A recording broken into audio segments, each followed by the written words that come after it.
आज देश में नदी नाले पहाड़ पर भी आफत आ गया है। आज देश में नदी नाले और पहाड़ पर भी आफत आ गया है। आज जब 12 में महाकुंभ लगा था तो हम लोग भी इलाहाबाद में स्नान करने के लिए गए थे। हम लोग भी स्नान करने गए तो वहाँ की जो फैक्ट्रियाँ थी उसका पानी नदी में गिर रहा था। तो तत्कालीन व्यवस्था के चलते उसके फैक्ट्री के पानी को बाहर में ही रोका गया। वह तो महाकुंभ था, इसलिए उसको रोक दिया गया। यह तत्व तो बाता ही है। आप पूरे इस क्षेत्र में गंगा जी भी बहती है। ये छपरा, सिवान, सारण, इसमें गंगा जी भी बहती है। बनारस, पटना, और इसमें गंगा फैक्ट्री का पानी उत्तर प्रदेश में वायु का प्रदूषण, गंगा जी का प्रदूषण कम है। आप बनारस जाइए या सरजू नदी जाइए, वहाँ पर पानी, नदी का पानी स्वच्छ मिलेगा, आपको पी सकते हैं। सरजू का पानी खूब आसानी से पी सकते हैं आप। लेकिन आप वही दिल्ली जाइएगा, यमुना जी का पानी आप नहीं पी सकते हैं, क्योंकि वहाँ पर केजरीवाल है। और केजरीवाल जी जैसे व्यक्ति हैं जो छठ पूजा में भी सरजू नदी को साफ नहीं करवाए थे। वह भी और पूरे यूपी में तो नदियाँ साफ है, लेकिन बिहार में तो नदी है ही नहीं। और छोटा मोटा नदी भी है बिहार में ही, छपरा में यहाँ पर नदियाँ हैं। लेकिन सारण में, छपरा में नदी का पानी दूषित हो रहा है।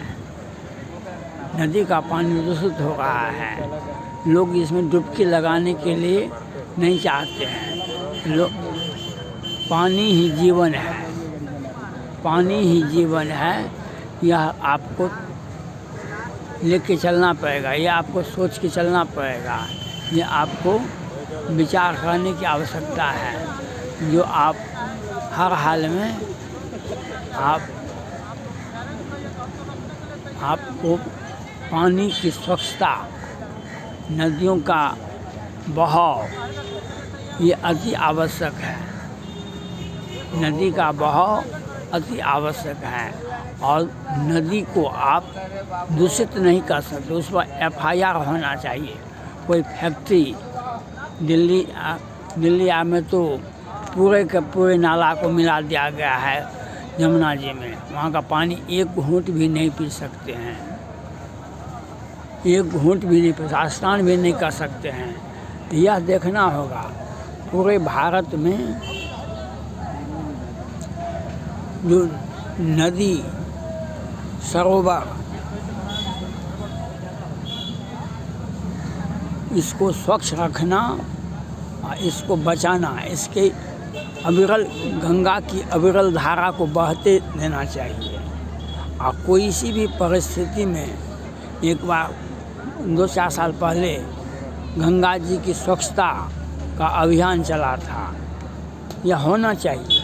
गंगा जी के स्वच्छता का अभियान चला था, यह होना चाहिए।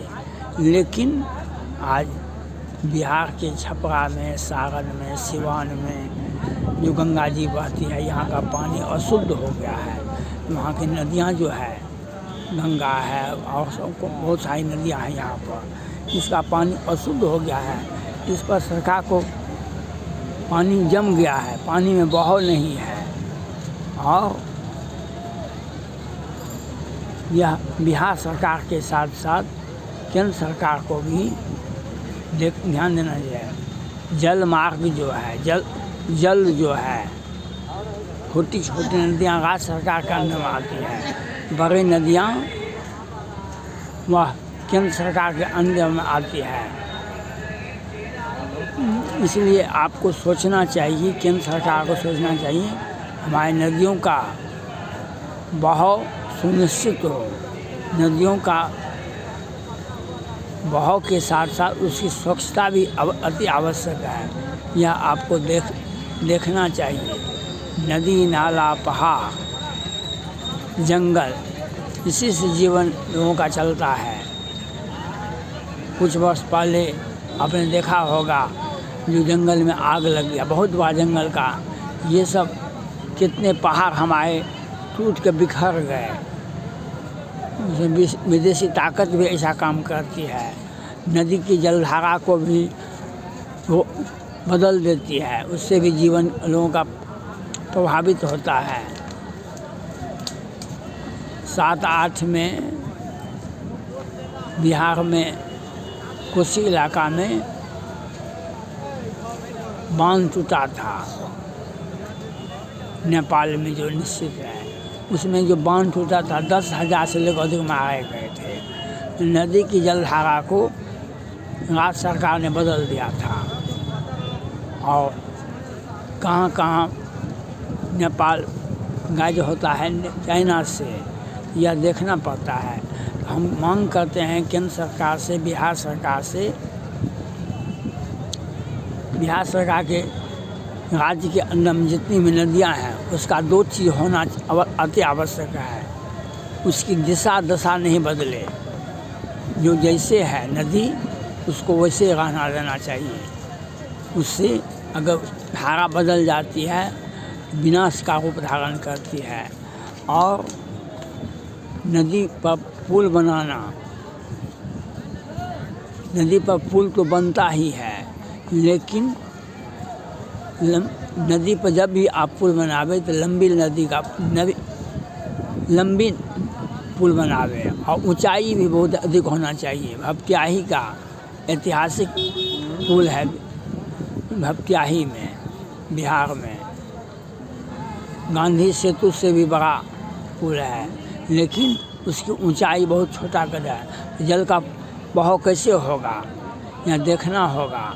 और केंद्र सरकार, राज्य सरकार को यह सोचना चाहिए नदी में जब भी पुल बने बहुत ऊंचा हो और बहुत लंबा होना चाहिए। मजबूती भी अति आवश्यक है। इसलिए हम यह मांग करते हैं केंद्र सरकार से और राज्य सरकार से, गंगा की अविरल धारा, हर नदी का अविरल धारा बहते रहना चाहिए। और वहाँ पर जो फैक्ट्री अगल बगल के जिला के शहर की जो फैक्ट्री का दूषित पानी, कचरा, उसको दूषित पानी नहीं कहा जाता है, कचरा कहा जाता है, वह कचरा चला जाता है, वह जीवन क्षय करने वाला है। ऐसे तत्वों, ऐसे फैक्ट्री मालिक पर कार्रवाई होनी चाहिए जो किसी भी परिस्थिति में वह फैक्ट्री का निस्सारण, फैक्ट्री का कचरा नदी में नहीं जाए। बिहार की नदियाँ भी असुरक्षित हो गई है। उत्तर प्रदेश का नदी तो स्नान करके आए हैं सरयू नदी में। आप सरयू नदी में कहीं भी स्नान करेंगे, पानी पिएंगे तो पानी शुद्ध होता है। वहाँ का पानी, वहाँ की सरकार सचेत है, इसीलिए वहाँ के पानी को आप पी सकते हैं। जब तक पानी कंचन नहीं होगा तब तक आप पानी नहीं पी सकते हैं। और देश में यमुना जी दिल्ली में देखिए, अब पूरे भारत में देखिए, जो ये बाढ़ का प्रकोप क्यों होता है? जब हम नदी की अविरल धारा को रोक देते हैं, उसकी दिशा को बदल देते हैं, तो बाढ़ की समस्या आती है। इसलिए हमको नदी की जल का शुद्धता भी बनाए रखना चाहिए और उसके अतिरिक्त आपको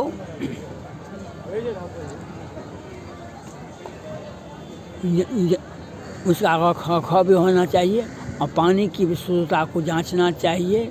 और उसमें जो जीव जंतु हैं उसमें इस प्रकार का दवाई नहीं पड़ना चाहिए, जिससे जल का जो जीव जंतु है उसका नुकसान नहीं होना चाहिए, उसे बचाना चाहिए, उसको संरक्षण देना चाहिए। और उसके अतिरिक्त जल अविरल धारा जल की बहनी चाहिए। वह दशा नहीं बदले, दिशा नहीं बदले। वह अगर दिशा और दिशा बदलती है और उसकी गुणवत्ता, जल की गुणवत्ता को भी बनाए रखने के लिए अगर पूरे देश में सभी जगह एक साथ कड़ाई से पालन हो जाए, नदी फैक्ट्री का कचरा किसी भी परिस्थिति में यमुना जी में नहीं जाए, सरयू जी में नहीं जाए, चाहे गंगा जी में नहीं जाए, यह व्यवस्था करना राज्य सरकार और केंद्र सरकार दोनों की जिम्मेवारी बनती है। यह आपको सोचना पड़ेगा, केंद्र सरकार को सोचना पड़ेगा। आज सारण के भी, छपरा के भी लोग मायूस है, क्योंकि नदी में स्नान कैसे किया जाए। कुछ पर्व ऐसे होते हैं हिंदू धर्म के, यहाँ पर नदी में स्नान करना आवश्यक होता है, इसलिए उस बात को भी देखना होता है। उस बात को भी देखना होता है कि हम जीवन, जल से ही जीवन है। जल की गुणवत्ता को बनाए रखना राज्य सरकार और केंद्र सरकार दोनों की जिम्मेवारी बनती है। यह सोचना पड़ेगा जल भी नदी के धरती में समाहित हो जाए। जल का संरक्षण भी करना अति आवश्यक है और जल की गुणवत्ता को बनाए रखना अति आवश्यक है। और उसका नदी से हम छेड़छाड़ नहीं करें, यह भी देखना अति आवश्यक है। यह केंद्र सरकार की जिम्मेवारी है। राष्ट्रीय जो नदी है, राष्ट्रीय जो नदी है उसको केंद्र सरकार उसकी देखभाल करती है। जो छोटी छोटी नदी होती है उसको राज्य सरकार देखती है। इसलिए बड़ी नदियों पर बड़ी बड़ी पुल होना चाहिए और इस प्रकार से पुल होना चाहिए जो उसकी ऊंचाई ऊंची होनी चाहिए। वह जमीन जल की धारा को रोके नहीं, यह देखना होगा, ये विचार करने की आवश्यकता है। और जल की शुद्धता को बनाए रखते हुए लोगों का जो उस नज़दीक में हो, उस नदी से जल का से किसानों को भी लाभ मिलना चाहिए, उसका भी बहाव होना चाहिए। और किसान को नदी से ही सुविधाजनक पानी मिलता है, उसके लिए व्यवस्था करनी चाहिए। और नदी को बचाए रखना, पहाड़ को बचाए रखना, जंगल को बचाए रखना, प्राकृतिक संसाधन के बिना आपका जीवन अधूरा है। देश की जब तक प्राकृतिक संसाधन को हम बचाएंगे नहीं, तब तक हम एक विकसित भारत नहीं बना सकते हैं। थैंक्स।